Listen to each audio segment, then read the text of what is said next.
My name is Rebecca Cole. I'm a Major General in the U.S. Army, with 2 silver stars on my collar and 28 years of service under my belt. I've commanded units across 3 continents, led operations under fire, and made decisions that shaped history.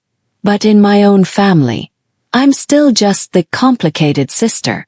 The invitation came in a thick white envelope, elegant, expensive, sealed with a wax crest like it was a royal decree. I already knew what it was before I opened it. My sister Haley was getting married. And this was her formal reminder that I was invited, not included. Inside was a pristine card with gold foil lettering that read, "Dear Rebecca, you are cordially invited to celebrate the marriage of Haley and Cole and Andrew Whitmore. Formal attire requested. No military uniforms, please. RSVP by the 14th. That last line. No military uniforms, please." I stared at it for a long time. That wasn't a dress code. That was a message. It wasn't the first time my family had tried to shrink me.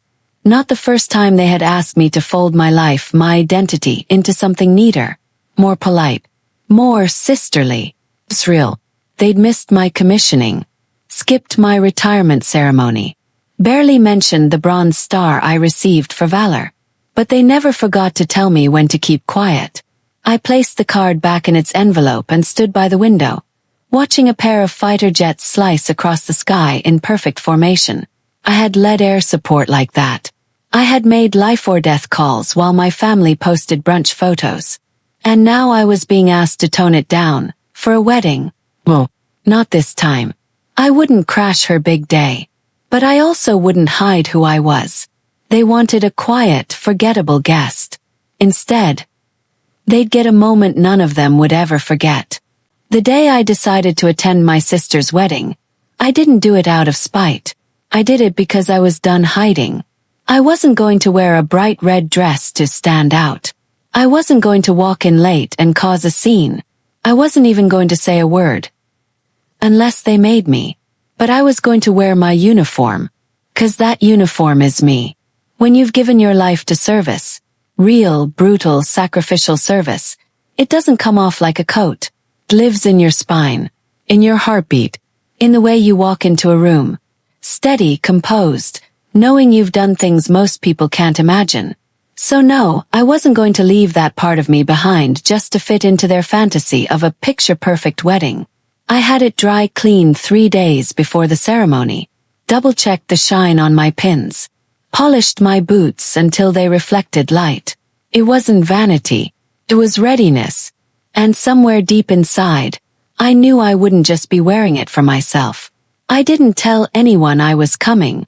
I RSVP'd yes online. No phone call, no text. I left the attire box blank. Let them wonder. What I didn't know, not until I walked into that church, was that someone else had already been waiting for me. The groom, Andrew Whitmore. I hadn't connected the dots at first. He was just a name on the card. Another suit in a rented tuxedo. But when I arrived and our eyes met, there was something there. Recognition, respect, a memory neither of us had spoken aloud yet. He approached me during the rehearsal dinner, low voice, and steady. "Ma'am," he said, "you probably don't remember me, but I served under your command. Afghanistan, Phobie Valor." And then it hit me. Private First Class Whitmore. Quiet, disciplined.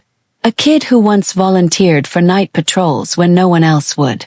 "You were the one who pulled 2 wounded off the highway that night," I said slowly.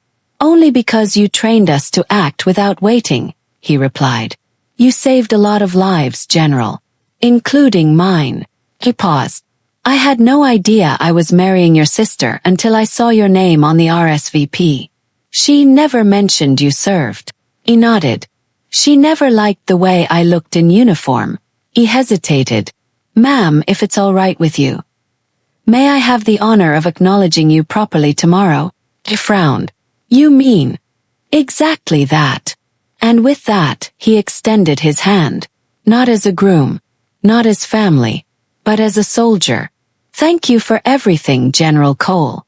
As I shook his hand, something shifted.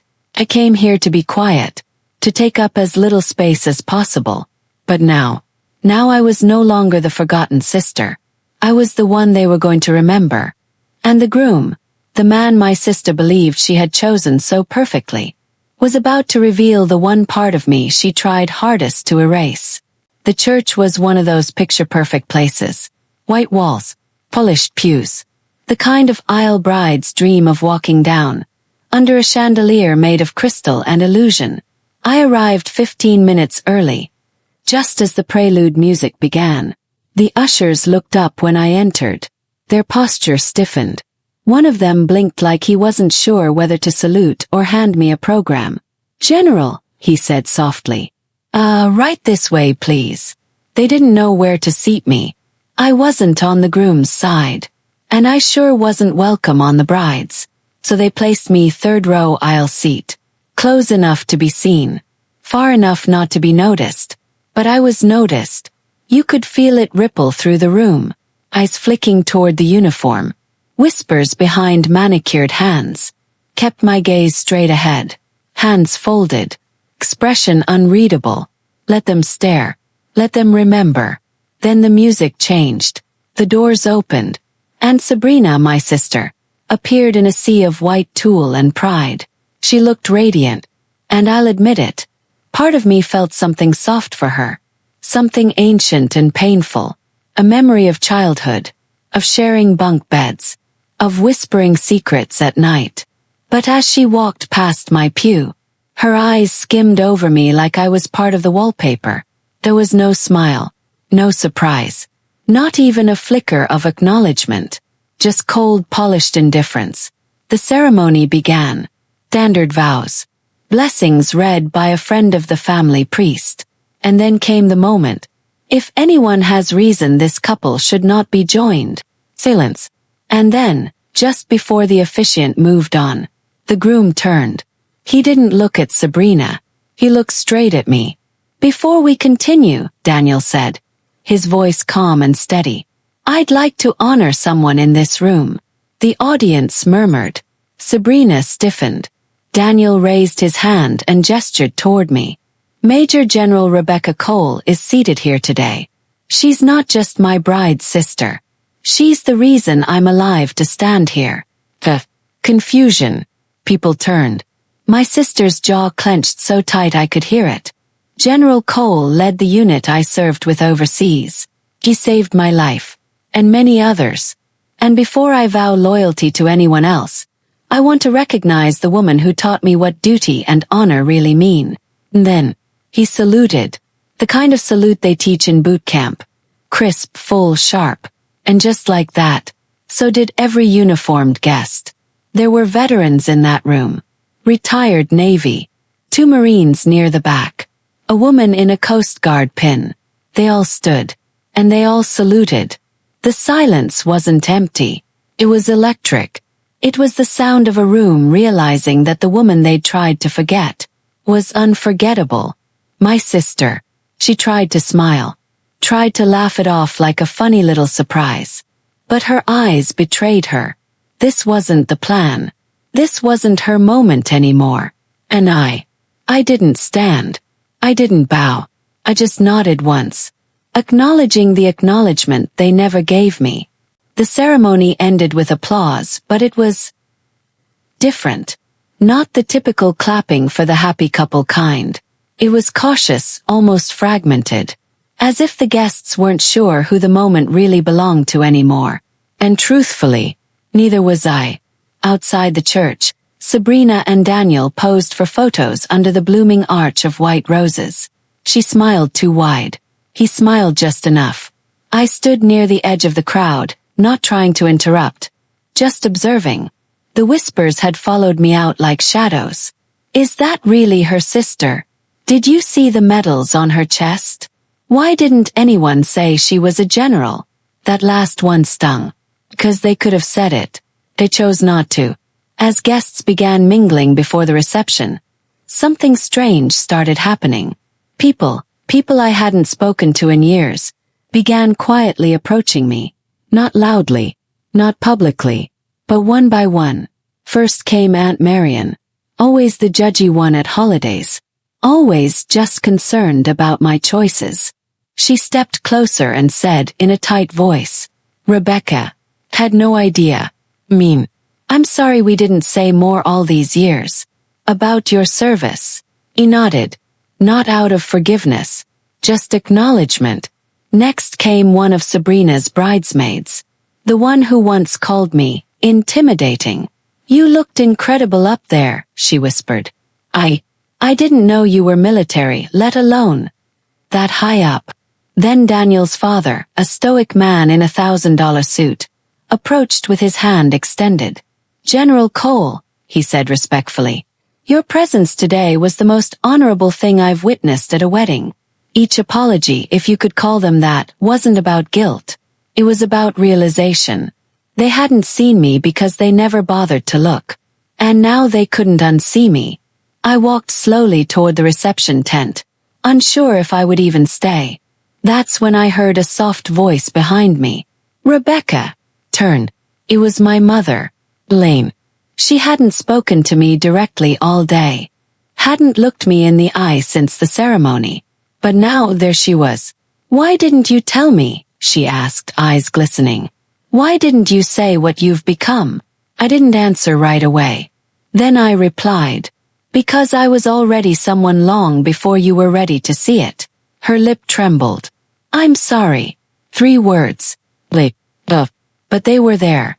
And for the first time in a long time, I believe she meant it. The reception was already in motion by the time I entered the garden. String lights twinkled over linen-covered tables. Champagne flowed like water. Laughter filled the air. Rehearsed, practiced, too loud to feel real. I kept close to the edge, finding a table near the back, away from the spotlight. I wasn't here to make waves. But waves, it turned out, don't need permission to ripple. Daniel, the groom, made his rounds, shaking hands and accepting congratulations. When he reached my table, he didn't keep it brief. He leaned in, smiled, and asked in a clear voice, "General Cole, would you honor me with a photo?"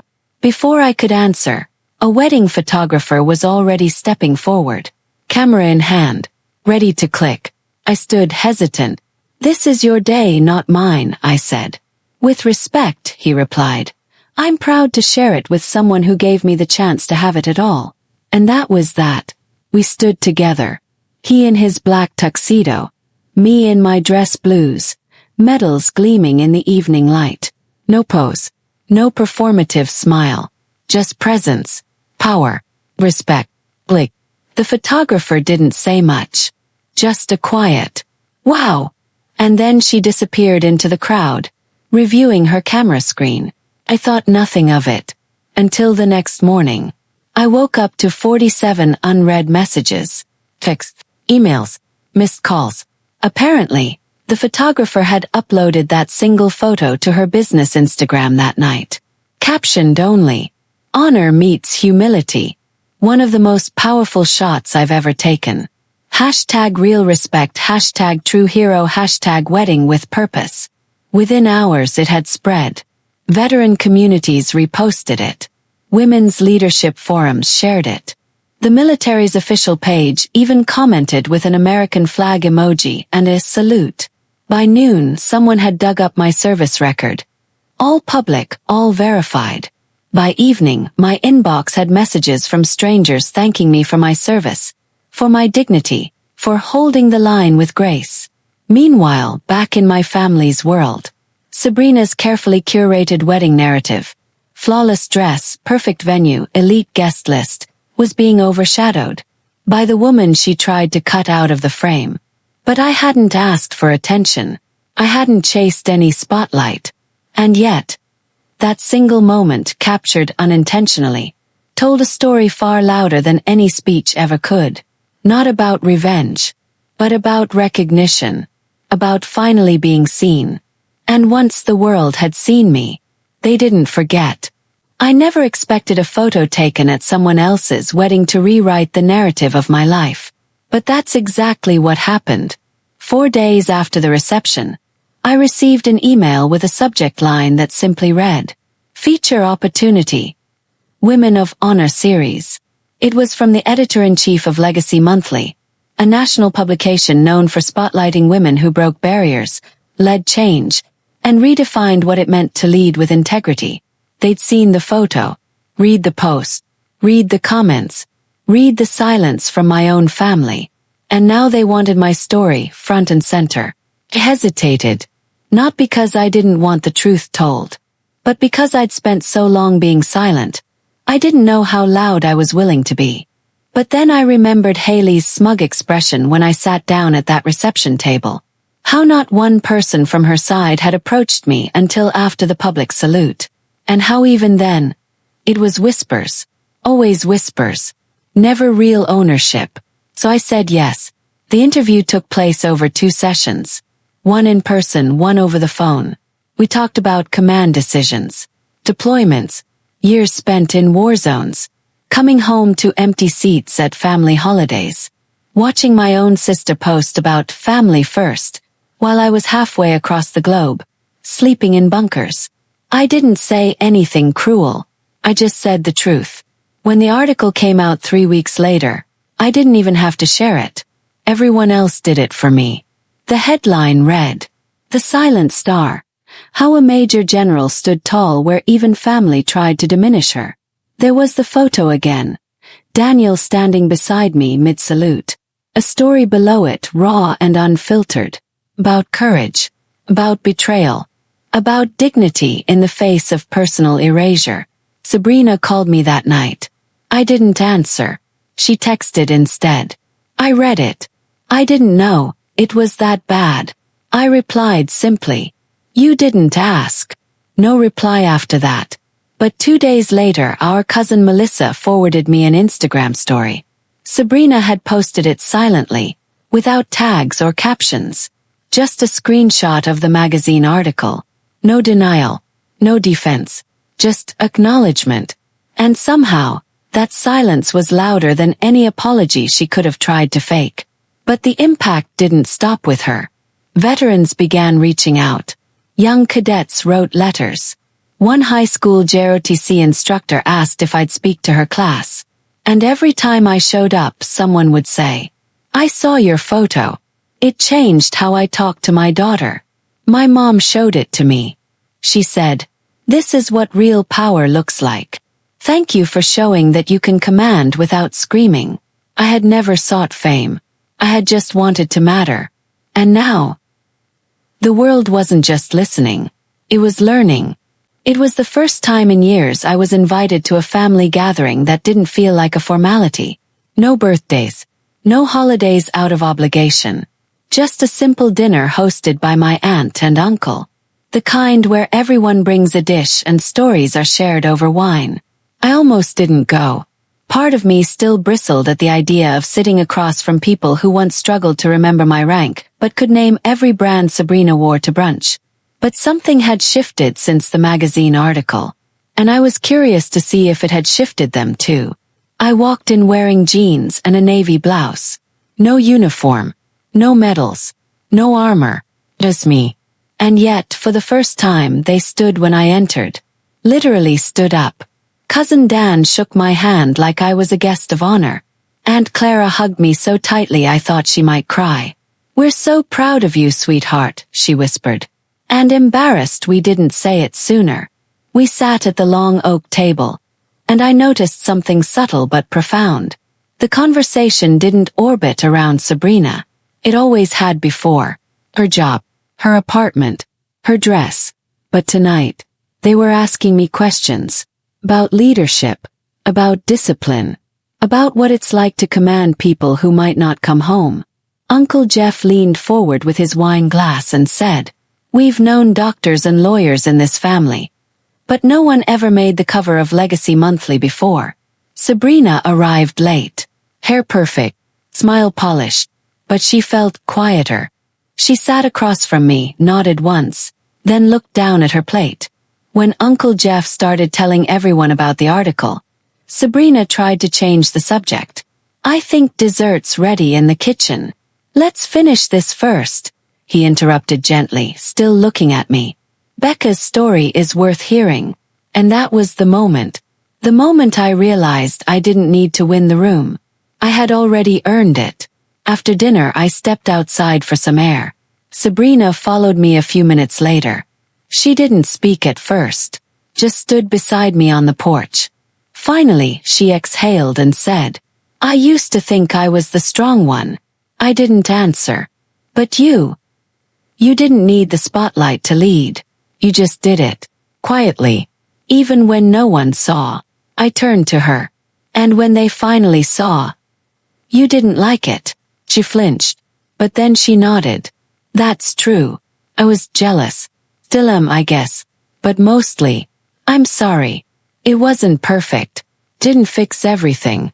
But for the first time, her words didn't feel rehearsed or performative. They felt earned. And maybe, just maybe, this wasn't the end of a rivalry. It was the beginning of real understanding. It was a Tuesday morning, the kind that started with coffee and email. No breaking news, no surprises. Until I saw the message sitting in my inbox. Subject: United States Military Academy. Keynote invitation. First I thought it was spam. Who invites a 2-star general to speak by email? But then I opened it, and my hands stilled. Dear Major General Cole, on behalf of the Superintendent of West Point, we would be honored to invite you as our keynote speaker for this year's commissioning ceremony. Your leadership, your legacy, and your recent spotlight as a symbol of dignified service have deeply resonated with our future officers. We believe your story, both the public one and the one you've carried quietly for years, will shape theirs in ways no textbook can. I read it 3 times, then once more just to be sure. This wasn't a medal. It wasn't a magazine. This was history asking you to shape its next chapter. I responded with a single line. It would be the greatest honor of my career. And it was. In the weeks that followed, I worked on my speech like it was a mission op. I didn't want to talk about fame, or family drama, or even the viral photo. I wanted to talk about quiet power. The kind that doesn't need applause to be real.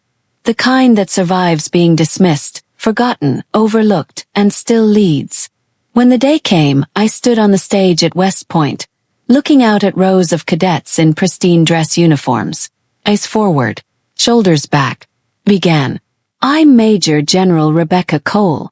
But for much of my life, I was known simply as the sister who wasn't invited. You might think rank erases rejection. Doesn't. But rejection builds something rank alone can't. Resilience, purpose, self-worth that doesn't waver when others fail to see it. I spoke about leadership when no one is watching, about integrity in silence, and about the truth I learned the hard way. You don't wear the uniform to be seen.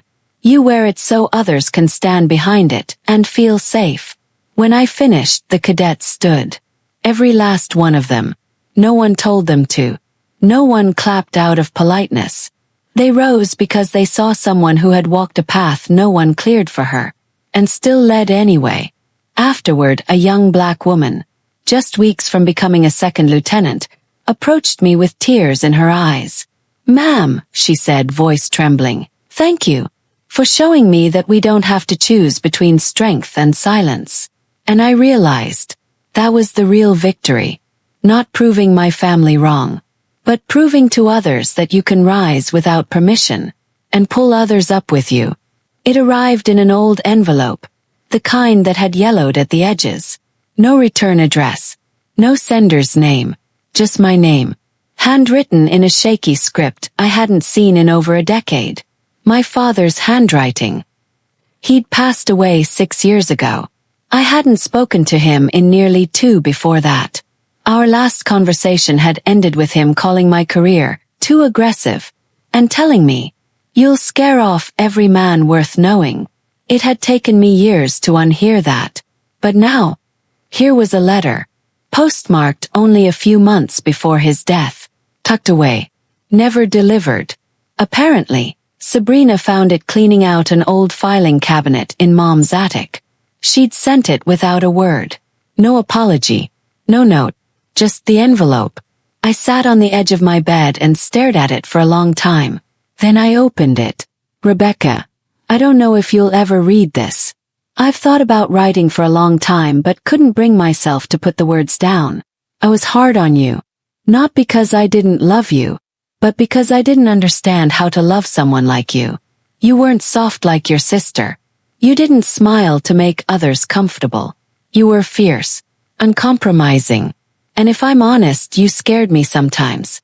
Because deep down, I knew you were stronger than I'd ever been.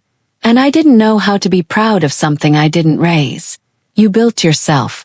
I want you to know that every time I saw you in uniform, I felt something crack inside me. Not shame. Pride I didn't feel worthy of. I hope someday you'll understand. With love. I read it 3 times. Then a 4th. And somewhere between the 5th and 6th read, my hands started to shake. Not out of sadness. Not even out of anger. But because of what I had always assumed was indifference. Had, in truth, been insecurity. He hadn't been proud out loud. But maybe it wasn't because he didn't care. Maybe it was because he did and didn't know how to say it. That didn't excuse the silence. But it explained the echo. And somehow that mattered more than I expected. I folded the letter carefully, placed it inside a fresh envelope, and added it to the same shadow box that held my first field commission. Piece of history. A wound and a salve. A man who never said the words.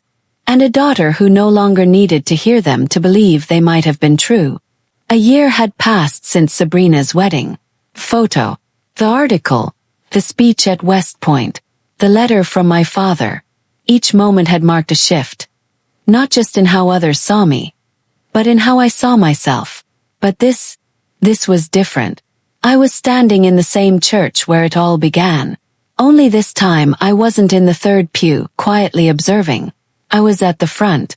As the officiant, Sabrina and Daniel had renewed their vows privately. And in a quiet, almost humble gesture, they asked if I would speak at the baptism of their first child, my niece. I was stunned when Sabrina asked.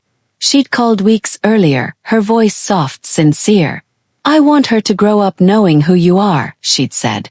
Not just what you've done, but how you did it. I said yes, not because I needed her validation, but because her daughter deserved truth, not whispers. The church looked the same, but the energy was different. When I walked down the aisle in uniform, again, no one flinched. In fact, they stood. Uncle Jeff, and Clara, even my mother. This time, they didn't stand out of shock. They stood out of respect. I spoke briefly at the podium. Not about war. Not about betrayal. But about strength. About identity. About the value of being unapologetically yourself. Even when the world tells you to shrink. Your name is your story, I said. And your silence is never the price you pay to belong. After the ceremony, as guests filtered out, I lingered by the front steps. An older man I didn't recognize approached. Military bearing. Steady stride. General Cole, he said with a respectful nod. I served under your father. Vietnam. He spoke of you often. And blinked. He did. Oh yes. Wouldn't shut up about how his daughter would outrank him one day. Said you were tougher than any sergeant he'd ever met. I smiled slowly. He had been proud. Just never to me. Later that afternoon, I watched Sabrina cradle her newborn, humming a lullaby. She looked up and smiled. Genuinely. She saluted you, she whispered with a laugh. Tiny hand. Whole moment. And for the first time in our adult lives, I sat beside my sister without any walls between us. My career wasn't defined by vengeance. My story wasn't powered by bitterness. But let's be clear. The most powerful revenge is becoming so whole that those who tried to bury your brilliance now have to grow in its shadow. Not to hurt them, but because you never stopped rising. As I stepped outside into the sunlight, I paused on the steps, listening to the breeze. No applause. No cameras, just a moment, and then, behind me, voice, Mo, young. Excuse me. Are you the soldier lady from the magazine? Turned. Little girl, maybe 8, holding her mother's hand. Smiled. Yes, that's me. She raised her hand in a crooked, earnest salute. I returned it with precision, a salute that echoed, not just through that church, but through every space where someone once told me to be quiet, and every place where another woman, another Rebecca, might be standing tall, uninvited but unforgettable.